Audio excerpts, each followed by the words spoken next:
एक बार की बात है, गौतम बुद्ध एक नगर में ठहरे हुए थे। उनके कुछ शिष्य भी उनके साथ थे।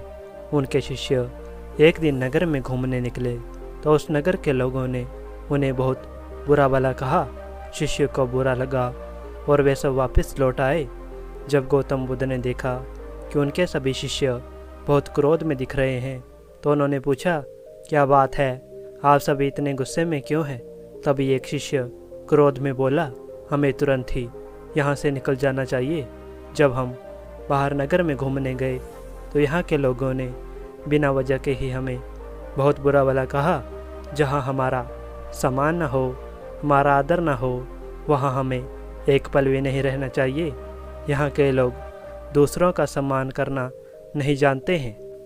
गौतम बुद्ध मुस्कुराए और बोले, क्या किसी और जगह पर तुम सम्मान की अपेक्षा रखते हो? दूसरा शिष्य बोला, इस नगर से तो अच्छे ही लोग होंगे। तब गौतम बुद्ध बोले, किसी जगह को सिर्फ इसलिए छोड़ देना गलत होगा कि वहाँ के लोग दुर्व्यवहार करते हैं। यह तो समस्या का समाधान नहीं है। हम तो संत हैं, हमें तो कुछ ऐसा करना चाहिए कि जिस स्थान पर भी जाएं, उस स्थान को तब तक न छोड़ें जब तक अपनी अच्छाइयों से वहाँ के लोगों को सुधार न दें। हम जिस भी स्थान पर जाएं, वहाँ के लोगों का कुछ न कुछ भला करके ही वापस लौटें। हमारे अच्छे व्यवहार के बाद भी वो कब तक बुरा व्यवहार करेंगे? आखिर में उन्हें सुधरना ही होगा। वास्तविकता में तो संतों का काम ऐसे लोगों को सुधारना ही होता है। सही चुनौती तो वो है जब हम विपरीत परिस्थितियों में भी खुद को सही साबित कर सकें।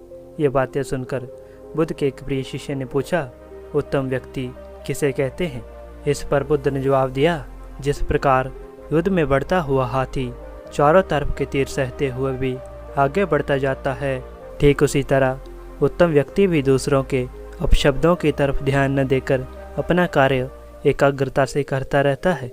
खुद को वश में करने वाले प्राणी से उत्तम कोई और नहीं हो सकता है।